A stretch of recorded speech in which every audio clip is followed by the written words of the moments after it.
Today's puzzle, intermediate level, find the winning move for black.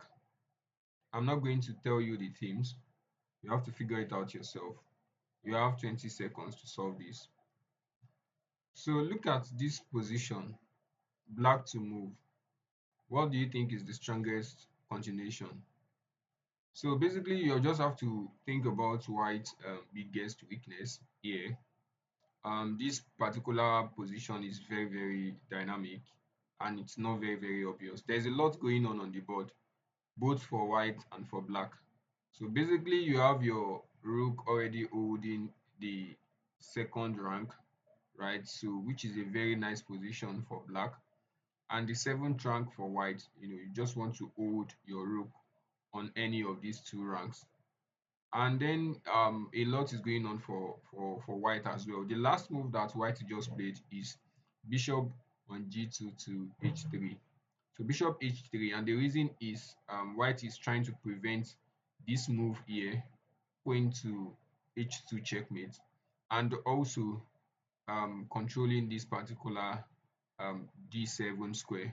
So when knight comes here trying to force a checkmate, because the king has no squares anymore, and then this pawn is not able to be captured.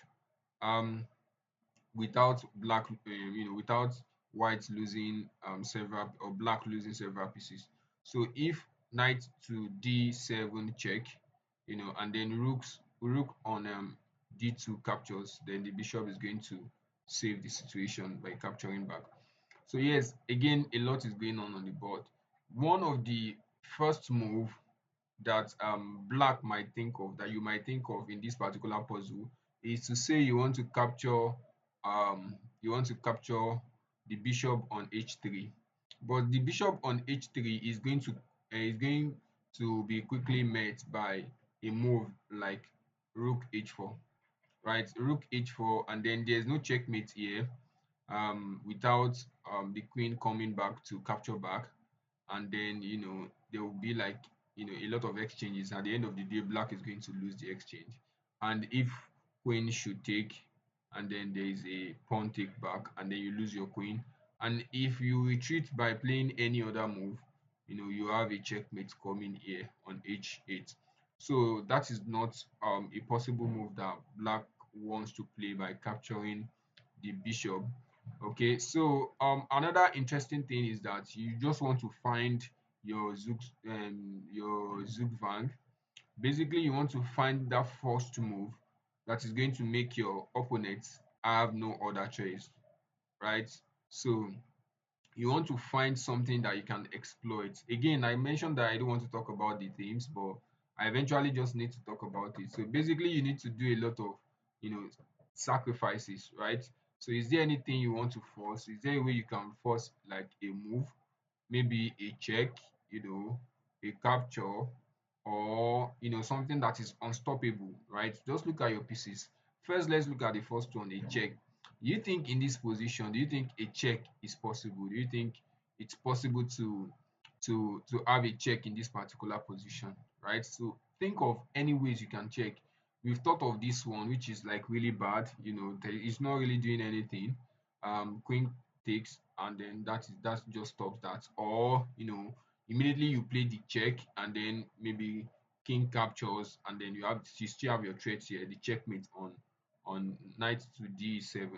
So that is not one of it. Another one, a possible move, thinking of where a possible move is your queen to b6. Queen to b6. So queen to b6 check is a very, very nice move, and I don't think there is any pieces that is going to defend the check, except all the ones that are closer to the king, right? Which is where the whole interesting the interesting puzzle is all about. So when you play queen to b6 check, this is very, very perfect and very, very interesting move. And then the queen cannot come here because of your rook, and then you just have to you eventually just lose your queen, and knight here, the rook is going to take anyways, and the game is kind of balanced, right? So which is also like a discover check. So the queen the next possible move is to defend this check because the king cannot move away. If the king moves away, then the rook is coming here to checkmate. So the next possible move is rook to f2. Rook f2 defending the check from the queen. And now you have been able to defend the check. What is the combination? What is the next combination that black is going to play? What is the next combination that black is going to play? So if you are able to find this, interesting, nice one. If you are able to find queen to b6, nice one. So what is the next combination? A lot of players might say, oh, I'm going to play pawn takes f2 check, double check. So but if you play pawn takes f2 double check, that is most likely not going to win you the game, right? So the next combination will probably be queen here, and queen to f1, and then you try to save yourself the situation. Okay, maybe not queen to f1 because of rook coming here to checkmate.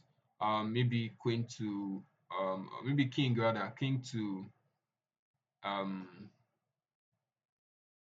after pawn takes f2, then king to h1, and then if the pawn tries to promote, there is a bishop here, there is a rook here. So that is not the possible win. So this is where another thing comes in, the sacrifice, right? So one of the things that is debatable is the fact that as a beginner, you want to know that your pieces are very valuable, right? So you don't want to have a queen and then you trade your queen for a pawn or a bishop. The difference is so large. Imagine you having a car and you are trading your car for a bicycle. So that is how it is. So you don't want to do that. It's imbalance, right? The price is not the same thing. That is the same thing with your knight, with your queen, and any other pieces. Maybe a rook, for example. The rook here is just 5 points, and your queen is 9 points. The number does not tally, right? But when it comes to the game of chess, there are situations where you need to take one thing above another, right? So you are trying to do so many things at the same time. You are contesting for space on the board. You are contesting for the number of pieces you have. You are contesting for you are contesting for tempo, you are contesting for material, which is the number of pieces, like I said, and then you are contesting to even win the game, which is the highest priority. That's your utmost priority. So when you have a chance of winning the game, right, you won't even mind the amount of pieces you have, the value of your pieces that you have. So in this situation now, queen capture is the best move, not rook capture, right? You don't want to waste time. So you want to increase the tempo. You want something that is going to, check, capture, attack. Basically, you want to be pressuring your opponent. You don't want the pressure to stop. And the only way to put more pressure is not by this pawn. The pawn is not doing too much damage. Is by playing queen takes. The pawn after king moves here is not really doing anything. In fact, it's blocking the rook that is going to come here. But immediately you capture the rook with your queen check, then let your opponents be aware that okay, if white should move here, I'm going to come with my queen and checkmate. So white is forced, which is another forced move, to capture the queen on f2, right? When the queen captures on f2, this is where the damage now begins. Now it is time. You've been able to clear up every rooks that is on this path, and then you can now play queen pawn captures f2 check, right? So with pawn captures f2, if the rook should come, if the king should come to f1, then there will be like a checkmate on g1. And then if the king should come to if the queen should come here, which is h1, right? You don't want to play this because when you play this, you allow your opponent to play something like this, and then you find a way to escape, right? So you want to be tactical about this. This is where you need to promote.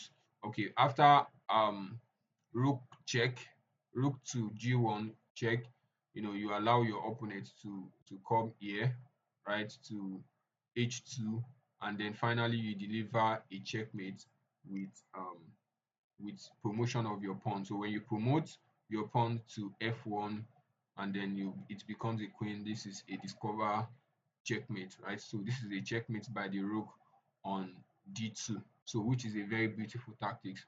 The bishop is not bothered about defending or anything, and then even if there's a defense, there is no escape route in any way, right? So this is a beautiful and nice checkmate by after this, check, and then the this thing does not have anywhere to go again, and the game is won, irrespective of how you want to see it. So the game is won in this situation. You understand? So the key idea in this particular puzzle, the key idea is to be able to find the winning move, right? Which is queen to b6, right? Check. So, and I'm going to say this again, whenever you have an opportunity like this kind of puzzles, you want to find that check, that increase in tempo, increase in the pressure that you are putting on your opponent, right? And you make them force some of their moves that they want to play. So the move is not like they have a choice, they don't have any choice, they just have to do it, right? So when you play your queen to b6, and then you've been able to find you've been able to find that square that is going to ensure that the threat that you have on the king is immediate, like, and then you combine it by sacrificing your queen. You have to be comfortable as a chess player to sacrifice some of your pieces, right? And then you eventually put up a devastating queenside attack for the white for your white opponent. So did you find the queen b6 check? Did you find it? Comment below. What was your thought process on this particular puzzle? So tomorrow we are going to look at a question every chess player asks. What makes a chess move good? I'll give you 5 questions to ask yourself before every single move. So you'll be able to know what makes a chess move good. Subscribe, and I will see you then.